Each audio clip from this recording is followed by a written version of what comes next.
மரித்தேன், ஆனாலும் இதோ சதா காலங்களிலும் உயிரோடு இருக்கிறேன் என்று சொன்ன நம்முடைய ஆண்டவர் இயேசு கிறிஸ்துவின் இனிதான நாமத்தில் உங்கள் யாவருக்கும் என்னுடைய அன்பின் ஸ்தோத்திரங்களை தெரிவித்துக் கொள்கிறேன். நாம் கண்களை மூடி ஆண்டவருடைய முகத்தை நோக்கி பார்ப்போம். எங்களை அதிகமாய் நேசிக்கிற எங்கள் அன்புள்ள பரம தகப்பனே, இல்லாதவைகளை இருக்கிறவைகள் போல் அழைக்கிற எங்கள் ஆண்டவரே, நீர் சகலத்தையும் செய்ய வல்லவர், நீர் செய்ய நினைப்பது தடைபடாது என்று சொல்லி ஆண்டவரே உம்மை நோக்கி பார்த்து அறிக்கையிட்ட யோபு பக்தனுடைய வாழ்க்கையிலே நீர் உயிருள்ளவராக, நீர் மீட்பராக, நீர் வல்லமை உள்ளவராக, நீர் கடந்து வந்து பெரிய காரியங்களை செய்தவரே, நாங்கள் உமக்கு நன்றி செலுத்துகிறோம் ஐயா. கடந்த நாட்கள் முழுவதும் நீர் எங்களை கண்ணின் கருவிழி போல பாதுகாத்து, நாங்கள் கடந்து போன பாதைகள், நாங்கள் நடந்து வந்த வழிகள் ஒவ்வொன்றிலும் ஐயா உம்முடைய கிருபையின் வட்டத்துக்குள்ளே எங்களையும் எங்களுடைய குடும்பத்தின் பிள்ளைகளையும் ஒவ்வொருவரையும் ஐயா நீர் வைத்து நீர் வழி நடத்தினீரே, அதற்காக உமக்கு நன்றி செலுத்துகிறோம். இதோ இந்த நேரத்திலும் ஐயா இந்த தெய்வ செய்தியை கேட்க ஆயத்தமாகி காத்திருக்கிற தம்முடைய பிள்ளைகள் யாராயிருந்தாலும், எப்பேற்பட்ட சூழ்நிலையின் மத்தியிலே ஆண்டவரே இந்த நிகழ்ச்சியை பார்த்து கொண்டிருந்தாலும் தேவ ஆவியானவர் அந்த குடும்பங்களுக்குள்ளே ஆண்டவரே நீர் இறங்கி உலாவ வேண்டும் என்று ஜெபிக்கிறோம். உம்முடைய உயிர்த்தெழுதலின் வல்லமை ஒவ்வொரு குடும்பங்களிலும் கடந்து வரட்டும் ஐயா. என்னென்ன எதிர்பார்ப்புகளோடு தேவையின் நடுவிலே உம்மை மாத்திரமே நம்பி ஆண்டவரே காத்திருக்கிற இந்த பிள்ளைகளுடைய வாழ்க்கையிலே நீரே பெரியவராயிருந்து பெரிய காரியங்களை செய்வீராக. நீர் மாத்திரம் மகிமைப்படும், உம்முடைய நாமம் உயர்த்தப்படட்டும். தாழ்த்தி உம்முடைய கரத்திலே கொடுக்கிறோம். இயேசுவின் மூலம் ஜெபம் கேளும் அன்பின் பிதாவே, ஆமென். அல்லேலூயா, அல்லேலூயா. ஒரு புதிய நாளை ஆண்டவர் கிருபையாக நமக்கு கூட்டி கொடுத்திருக்கிறார். அதற்காக நாம் ஆண்டவருக்கு நன்றி செலுத்துவோம். இந்த நாளை நாம் பார்ப்போமானால் உலகெங்கிலும் நாளைய தினத்திலே ஆண்டவராக இயேசு கிறிஸ்து உயிர்த்தெழுந்ததின் நாளாக, அதாவது ஈஸ்டர் தினமாக அனுசரிக்கிறதை நாம் பார்க்கிறோம். இங்கே உயிர்த்தெழுதல் என்றாலே ஆண்டவராக இயேசு கிறிஸ்து 2000 ஆண்டுகளுக்கு முன்பதாக இந்த உலகத்திலே மனிதனாக வந்து நமக்காக, நம்முடைய பாவங்களுக்காக தன்னுடைய ஜீவனை அந்த கல்வாரி சிலுவையிலே கொடுத்து மரித்து 3ஆம் நாள் உயிரோடு எழுந்த அந்த நாளை நாம் எல்லாரும் அனுசரிக்கிறோம். இயேசு கிறிஸ்து உயிர்த்தெழாவிட்டால் எங்களுடைய பிரசங்கங்கள் விருதா என்று சொல்லி பவுல் அப்போஸ்தலன் சொல்லுகிறதை நாம் பார்க்கிறோம். அப்போ கிறிஸ்து எழுந்திராவிட்டால் எங்களுடைய பிரசங்கங்கள் விருதா. அப்போ ஆண்டவராக இயேசு கிறிஸ்து உயிர்த்தெழுந்தபடியினால்தான் அவரை குறித்த சத்தியங்கள், அவரை குறித்த செய்திகள் இன்றைக்கும் ஜீவன் உள்ளதாய் உலகெங்கும் கடந்து போகிறதை நாம் பார்க்கிறோம். வேதத்திலே நாம் வாசிக்கும் பொழுது இப்படியாய் வேதம் சொல்கிறது. யோபு 19ஆம் அதிகாரம் 25ஆம் வசனத்தை நாம் வாசிக்கும் பொழுது யோபு பக்தன் இப்படியாய் சொல்கிறார், என் மீட்பர் உயிரோடு இருக்கிறார் என்றும் அவர் கடைசி நாளில் பூமியின் மேல் நிற்பார் என்றும் நான் அறிந்திருக்கிறேன் என்று சொல்லி இங்கே நாம் பார்க்கிறோம். அப்போ என் மீட்பர் உயிரோடு இருக்கிறார்.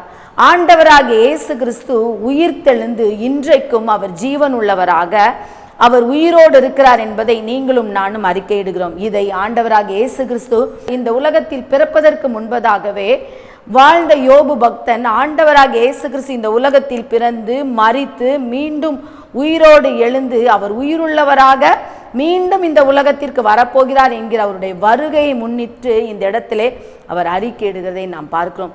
எப்பேற்பட்ட சூழ்நிலையின் மத்தியிலே இந்த யோபு பக்தன் இந்த வார்த்தையை அறிக்கையிட்டார், அல்லது என் மீட்பர் உயிரோடு இருக்கிறார் என்று சொல்லி அவர் அறிக்கையிட்டார் என்று சொல்லி நாம் பார்க்கும் பொழுது அவருடைய தோளெல்லாம் அழுகி அது ஒன்றுமில்லாமற் போகிற சூழ்நிலையிலே அவர் இந்த வார்த்தையை சொல்கிறதை நாம் பார்க்கிறோம். இதை யோபு 19ஆம் அதிகாரம் 26, 27ஆம் வசனத்தை நாம் வாசிக்கும் பொழுது, இந்த என் தோல் முதலானவைகள் அழுகி போன பின்பு நான் என் மாம்சத்திலிருந்து தேவனை பார்ப்பேன், அவரை நானே பார்ப்பேன், அந்நிய கண்கள் அல்ல என் கண்களே அவரை காணும், இந்த வாஞ்சையால் என் உள்ளிந்திரியங்கள் எனக்குள் சோர்ந்து போகிறது அப்படின்னு சொல்லி இங்கே யோபு பக்தன் சொல்லுகிறதை நாம் பார்க்கிறோம். அப்போ என் ஆண்டவர் உயிரோடு இருக்கிறார் என்று இங்கே யோபு பக்தன் அறிக்கையிட்ட பொழுது அவருடைய வாழ்க்கையை நாம் பார்க்கும் பொழுது அது அவருடைய மாமிசங்கள் எல்லாம் அழுகி, இல்லை சரீரம் எல்லாம் உருக்குலைந்த சூழ்நிலையிலே ஆண்டவரை நம்பி அவரை விசுவாசித்து அவரை பார்த்து சொல்லுகிறார். இல்லை, இப்படிப்பட்ட ஒரு அழகான வார்த்தையை இன்றைக்கு நம்முடைய வாழ்க்கையிலே பலவிதமான சோதனைகள், பலவிதமான போராட்டங்கள், பலவிதமான கண்ணீரான தருணங்கள், கைவிடப்பட்ட சூழ்நிலைகள் காணப்படும் பொழுது நம்மால் இப்படி அறிக்கையிட முடியுமா? தன்னுடைய பாடுகள் மத்தியிலே, தன்னுடைய பிரச்சனைகள் மத்தியிலே, தன்னுடைய போராட்டங்கள் மத்தியிலே, தன்னுடைய நிர்பந்தமான சூழ்நிலையின் மத்தியிலே ஆண்டவரை பார்த்து அவர் எப்படி சொல்லுகிறார்? என் மீட்பர் உயிரோடு இருக்கிறார். இப்படிப்பட்ட விசுவாசத்தை தான் ஆண்டவர் உங்களிடத்திலும் என்னிடத்திலும் எதிர்பார்க்கிறார். அவருடைய உலக பிரகாரமான அவருடைய வாழ்க்கையை அவர் வாழ்ந்த காலங்களிலே நாம் பார்க்குமானால் யோபு 23ஆம் அதிகாரம் 10ஆம் வசனத்தில் அவர் இப்படியாய் சொல்லுகிறார், நான் போகும் வழியை அவர் அறிவார், அவர் என்னை சோதித்த பின் நான் சுத்த பொன்னாக விளங்குவேன் என்று சொல்லி இங்கே அவர் அறிக்கையிடுகிறதை நாம் பார்க்கிறோம். அப்ப அவர் போகிற வழி, அவர் வருகிற வழி எல்லாவற்றையும் ஆண்டவர் அறிந்தவராயிருக்கிறார். இன்றைக்கு நம்முடைய வாழ்க்கையிலே தனிப்பட்ட வாழ்க்கையாயிருக்கலாம், குடும்ப வாழ்க்கையாயிருக்கலாம், நாம் போகிற வழி, நாம் வருகிற வழி, நம்முடைய நடக்கைகள் எல்லாவற்றையும் நம்முடைய ஆண்டவர் பார்த்து கொண்டிருக்கிறார். அவர் எல்லாவற்றையும் அறிந்தவராயிருக்கிறார். அப்படிப்பட்ட அந்த சர்வ வல்லமையுள்ள ஆண்டவர் நம்முடைய வாழ்க்கையில பலவிதமான சூழ்நிலைகளை நாம் பார்க்கும் பொழுது, நான் என்ன அநியாயம் பண்ணேன், நான் என்ன பாவம் பண்ணேன், ஆண்டவர் எனக்கு ஏன் இதெல்லாம் அனுபவித்தார் என்று சொல்லி நாம் என்ன பண்ணுகிறோம், பலவிதமான நேரங்களிலே நாம் குழம்பி போய் போராட்டத்தின் மத்தியிலே நாம் கடந்து போகும்போது சோர்ந்து போகிறதை நாம் பார்க்கிறோம். ஆனால் இந்த யோபு பக்தனுடைய வாழ்க்கையை நாம் பார்க்கும் பொழுது, இந்த 19ஆம் அதிகாரத்திலே நாம் முன்பதாக அங்கே சொல்லப்பட்டிருக்கிறது 13ஆம் வசனத்திலெல்லாம் நாம் பார்க்கும் பொழுது இவருடைய வாழ்க்கை மிகவும் போராட்டம் நிறைந்ததாய் காணப்படுகிறது. எல்லாவற்றையும் இழந்த சூழ்நிலையிலே தன்னுடைய பிள்ளைகளை இழந்தாயிற்று, சொத்துக்களை இழந்தாயிற்று, ஆடுகள், மாடுகள், ஒட்டகங்கள் மற்றும் வெள்ளாண்மை எல்லாவற்றையும் இழந்து போன சூழ்நிலையில் அவருக்கு இருந்த எல்லாமே என்ன பண்ணிட்டு அவரை விட்டு கடந்து போய்விட்டது. இங்கே நாம் பார்க்கும் பொழுது, இங்கே 19ஆம் அதிகாரம் 13ஆம் வசனம் முதல் நாம் வாசிக்கும் பொழுது இங்கே வேதம் சொல்லுகிறது, அவருடைய சகோதரர்கள், அவருக்கு உடன் பிறந்த சகோதரர்கள் அவரை விட்டு என்ன பண்ணாங்களாம், தூரமாய் போய்விட்டார்களாம். அதே போல அவருக்கு தெரிந்தவர்கள், அதாவது அறிமுகமானவர்கள் அந்நியரை போல, முதல் அவர் நன்றாக வாழ்ந்திருக்கும் பொழுது அவரோடு இருந்தவர்கள் அந்நியரை போல மாறி போனார்களாம். அதே போல அவருடைய வீட்டிலே இருந்த ஜனம், வேலைக்காரிகள் கூட என்ன பண்ணாங்களாம், அவர் அடுத்தவராய் என்ன பண்ணாங்களாம், எண்ணினார்களாம். அது மாத்திரமல்லாமல் அங்க ரொம்ப ஒரு பரிதாபமாய் அவர் சொல்லுகிறார் பாருங்களா, நீங்க அந்த 19ஆம் அதிகாரத்தை நீங்க வீட்டில் அமர்ந்து வாசித்து பாருங்கள். வேலைக்காரர்கள், அவர் எஜமானா இருந்து எல்லாருக்கும் படியளக்கும் போது வேலைக்காரர்கள் கூப்பிட்டு அடுத்த குரலுக்கு ஓடி வருவாங்க. அவர் சொல்றாரு, வேலைக்காரன் என்னுடைய சத்தத்துக்கு என்ன பண்ணல, உத்தரவு சொல்லல, நான் எனக்கு ஒரு வேலை வேண்டும் என்றால் நான் அவன்கிட்ட என்ன பண்ண வேண்டியிருக்கு, கெஞ்ச வேண்டியதா இருக்கிறது என்று சொல்லி இங்கே அவர் தன்னுடைய பாடுகளை, தன்னுடைய துக்கத்தை, தன்னுடைய வேதனையை அவர் கொட்டி தீர்க்கிறதை நாம் இங்கே பார்க்கிறோம். அதே போல அவருடைய மார்பிலே சாய்ந்து அவருடைய மூச்சு காற்றை சுவாசித்த அவருடைய அருமையான மனைவிக்கு அவருடைய சுவாசம் எப்படி தெரிகிறதாம், இங்கே வேதம் சொல்லுகிறது, என் சுவாசம் என் மனைவிக்கு வேறுபட்டிருக்கிறது. என்ன ஒரு கொடுமையான ஒரு சூழ்நிலைக்கு நேராய் இங்கே யோபு பக்தன் தள்ளப்படுகிறதை நாம் பார்க்கிறோம். அதே போல அவரை பார்க்கிற சின்ன குழந்தைங்க கூட அவருடைய வியாதியை பார்த்து, அவருடைய சரீரத்தின் அந்த அவல நிலையை பார்த்து அவரை விட்டு கடந்து போகிற ஒரு சூழ்நிலையை இங்கே நாம் பார்க்கிறோம். அப்படிப்பட்ட சூழ்நிலையில் தான் அவர் சொல்லுகிறார், என் மீட்பர் உயிரோடு இருக்கிறார். எல்லாவற்றையும் இழந்து, சமாதானத்தை இழந்து, தான் தேடின எல்லாவற்றையும் இழந்த சூழ்நிலையிலே அவர் சொன்ன ஒரே ஒரு வார்த்தை, என் மீட்பர் உயிரோடு இருக்கிறார், இல்லையா? அப்படி அறிக்கையிட்ட அந்த மனிதன் தான் அதே யோபு 42ஆம் அதிகாரம் 2ஆம் வசனத்திலே சொல்லுகிறார், தேவரீ நீர் சகலத்தையும் செய்ய வல்லவர், நீ செய்ய நினைப்பது தடைபடாது என்று சொல்லி விசுவாசத்தோடு அறிக்கையிட்டதை நாம் பார்க்கிறோம். இதை யாருடைய கண்கள் கண்டது? ஆண்டவருடைய கண்கள் கண்டது. அவருடைய நண்பர்கள் அவரை விட்டு பிரிந்து அவரை தப்பாய் கூட பேசின தருணங்கள் எல்லாம் நாம் வேதத்திலே வாசிக்கிறோம். ஆனால் ஆண்டவர் சொல்லுகிறார், யோபுவையும் யோபுடைய முகத்தையும் ஆண்டவர் பார்த்தார் என்று சொல்லி வேதம் சொல்லுகிறது. ஆண்டவர் சாட்சி கொடுக்கிறார், யோபு எப்படி பேசினார், நிதானமாய் பேசினார். வேதம் அழகாய் சொல்லுகிறது, யோபு இவை எல்லாவற்றிலும் என்ன பண்ணவில்லை, அவர் பாவம் செய்யவும் இல்லை, தேவனை குறை சொல்லவும் இல்லை. தேவனிடத்தில் நன்மையை பெற்ற நான் தீமையை அனுபவிக்க வேண்டாமா என்று சொல்லி ஆண்டவர் தன்னை சோதிப்பதற்கு அவர் என்ன பண்ணார், தன்னை ஒப்பு கொடுத்தார். ஆகையினால் தான் ஆண்டவர் சொல்லுகிறார், என் தாசனாகிய யோபு பேசினது போல நீங்கள் நிதானமாய் பேசவில்லை என்று சொல்லி அங்கே யோபு பக்தன் அவன் இழந்த எல்லாவற்றையும் இரட்டிப்பாய் பெற்றுக்கொள்ளும்படியாக ஆண்டவர் என்ன பண்ணினார், அவருக்கு அனுக்கிரகம் செய்தார். ஏனென்றால் அவர் உயிரோடு இருக்கிறார், என் மீட்பர் உயிரோடு இருக்கிறார் என்று சொல்லி அவர் அறிக்கையிட்டபடினால் இழந்து போன எல்லாவற்றையும் பெற்றுக்கொள்ளத்தக்கதாக ஆண்டவர் உயிருள்ளவராக, இரட்சகராக, மீட்பராக, விடுதலையின் நாயகராக யோபுவின் வாழ்க்கையிலே கடந்து வந்ததை பார்க்கிறோம். ஒரு உயிர்த்தெழுதலின் பண்டிகையை கொண்டாட ஆயத்தமாகி கொண்டிருக்கிற என் அன்பு சகோதரனே, என் அன்பு சகோதரியே, உங்களுடைய வாழ்க்கையிலே பிரச்சனைகள் போராட்டங்கள் வரும் பொழுது ஏன் இது எதற்கு வந்தது, எதற்காக என்னுடைய வாழ்க்கையில் இதை ஆண்டவர் அனுமதித்தார் என்று ஆண்டவரை கேள்வி கேட்காதபடி நான் விசுவாசித்திருக்கிறவர் இன்னார் என்று அறிந்திருக்கிறேன். ஒருவேளை இது என்னை சோதிக்கும்படியா என்னுடைய வாழ்க்கையில இந்த பாடுகளை ஆண்டவர் அனுமதித்திருக்கிறார் என்று சொல்லி அவரை நாம் விசுவாசிக்கும் பொழுது அவர் என்னை கொன்று போட்டாலும் அவர் மேல் நான் நம்பிக்கையாய் இருப்பேன் என்று சொல்லி அன்று யோபு பக்தன் அறிக்கையிட்ட வண்ணமாக எந்த சூழ்நிலையானாலும், ஒருவேளை உபத்திரவமோ பாடுகளோ கண்ணீரான தருணங்களோ சமாதான குலைச்சல்களோ எது நம்முடைய குடும்பத்திலே காணப்பட்டாலும் உயிர்த்தெழுந்த ஆண்டவர் அவர் மீட்பராய், அவர் வல்லவராய், அவர் சகலத்தையும் செய்து முடிக்க வல்லமை உள்ளவராய் உங்களுடைய வாழ்க்கையிலும் என்னுடைய வாழ்க்கையிலும் கடந்து வர அவர் ஆயத்தமாய் இருக்கிறார். அவரை அப்படியே விசுவாசிக்க, அவரை குறை சொல்லாதபடி எப்படி ஆண்டவர் யோபுவை குறித்து சாட்சி கொடுத்தாரோ இல்லையா, அவருடைய முகத்தை அவன் நிதானமாய் பேசினான் இல்ல.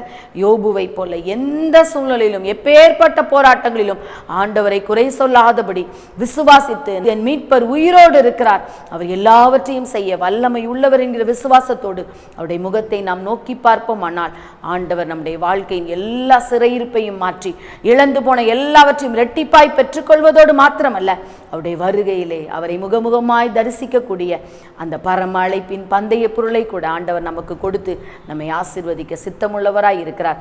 அவரை விசுவாசிப்போம். எந்த சூழ்நிலையானாலும் என் மீட்பர் உயிரோடு இருக்கிறார் என்று சொல்லி அவரை குறித்து நாம் அறிக்கையிடுவோம். ஆண்டுடைய கரத்திலிருந்து அந்த விலை மதிக்க முடியாத இரட்சிப்பையும் மீட்பையும் பெற்று அநேகருக்கு ஆசீர்வாதமாவோம். அப்படிப்பட்ட கிருபைகளை சர்வ வல்லமை பொருந்திய நம்முடைய ஆண்டவர் தாமே நம் ஒவ்வொருவருக்கும் தந்தருள்வாராக. ஆமென். ஒரு செபிக்க போகிறேன். என் மீட்பர் உயிரோடு இருக்கிறார் பேசினீர். ஒவ்வொருவருக்காக செபிக்க போகிறேன். ஆமோஸ் 3:7 கர்த்தராகிய ஆண்டவர் தீர்க்கதரிசிகளாகிய ஒரு ஊழியக்காரருக்கு ரகசியத்தை வெளிக்கர்த்தாவர் ஒரு காரியம் செய்யார். ஒரு மழை பெய்ய போகுது. 6 நாட்கள் உலகத்தை ஒரு மழை பெய்ய போகிறது.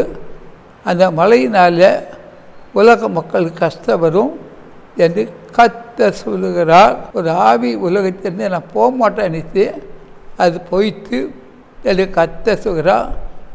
எந்த காரியம் நிறைவேற வேண்டியிருக்கோ நிறைவேறும். படிக்கட்டில் ஏறுவது போல ஆவியான அநேக படிக்கட்டில் ஏற்றுகிறார். ஒரு வெளிச்சம்தான் ஒளித்திற்கு பழுவத்து வெளிச்சம், அக்கறி வச்சு அபிஷம் எல்லோரும் ஓடி வரக்கூடிய வெளிச்சம். வருகைக்குள்ள அடையாளம் உலகத்தில் நடக்கப் போகுது. ஒரு தடைகள் இருந்தெல்லாம் நீக்கினார். கட்டுகளை அறுத்தார். அவிசுவாச கூட்டத்துக்கு விசுவாசத்தை கட்டளையிட்டார். யார் துரோகம் பண்ணாங்களோ சூன்யம் பண்ணி அவங்களெல்லாம் அழிப்பார். அதை நிச்சயமாக அழிப்பார். மரித்தவர்கள் எண்ணிக்கை உலகத்தில் அதிகமாக காணப்படும். ஆனால் இயேசு வருகை அடையாளம் நடக்கும். பறவை பறக்கிறது போல எதுவும் கூட்டு ஆற்று மக்கள் அதிசயம் ஓடி வருவார்கள். எல்லா விக்கிரமும் உலகத்தில் எடுக்கப்படும்.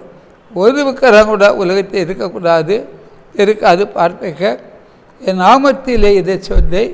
இது ஆண்டவர்கிட்ட வயிற்று வலியில் பலவிடமாக கஷ்டப்படுகிற ஒருவருக்கு வயிற்று வலியை சோச்சு கொடுக்குறார். தலைக்குள்ளே அடிக்கடி கடி வருது. அது பூச்சி தலைக்குள்ளே இருக்குது. அது வெளியே வருமா வராதா வந்துடும். இப்போ தூர இடத்துக்கு போனவளை பாதுகாக்கிறார். அதை எந்தெந்த ஆசீர்வாதத்தை யார் விரும்பி பெற்றுக்கொள்ள விரும்புகிறோ அதை பெற்றுக்கொள்ளலாம். சாவி போட்டு கதவை திறப்பது போல அநேக கதவை திறப்பார். விகால் தூதன் இங்கே தான் இருக்கிறான். பெரிய அற்புதம் தான் நடக்கும், அதிசயம்தான் நடக்கும். சுவிசேஷ வேலைக்காக நலுவலத்தை அழைத்து வருகிறார். எல்லா ஆசீர்வாதமும் இருக்குது. யார் எந்த குறை சொன்னாலும் அது அவங்களுக்கு தானே தவிர ஊழியத்து கிடையாது. இதை அறிய வேண்டும். நான் உங்களை ஆசீர்வதிக்கிறேன்.